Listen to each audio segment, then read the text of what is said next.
On se trouve dans le gymnase Joliot-Curie, là où on a accueilli les familles expulsées, familles roms expulsées.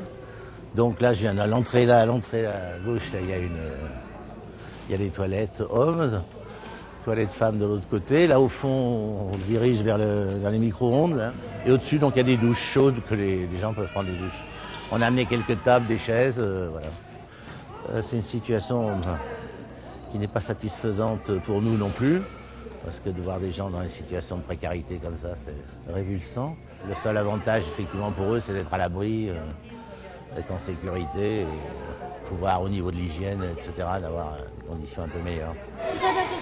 Ils sont 77, expulsés d'un camp de fortune, dont une trentaine d'enfants. La majorité de ces Roms a reçu une notification de quitter le territoire, mais veut coûte que coûte rester en France. D'autres, comme Christina et Adriane, se sont portés volontaires pour être reconduits dans leur pays. Ils ne veulent pas dévoiler leur visage. L'État français leur a versé à chacun 300 € et leur paye un vol pour la Roumanie en aller simple. On le fait pour l'argent, pour aller voir nos enfants et surtout pour voir mon papa qui est malade. Et puis nous reviendrons.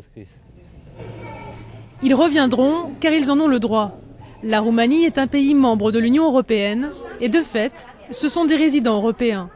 Une situation absurde pour le maire adjoint qui en veut à la politique menée par le gouvernement. On passe son temps ces dernières semaines à assimiler immigration, délinquance, Rome, gens du voyage, en mélangeant tout et donc à donner une image scandaleuse de notre pays. C'est-à-dire qu'en fait, on ne règle pas les problèmes, on fait des effets d'annonce et on veut faire du chiffre et on veut satisfaire sans doute une clientèle électorale.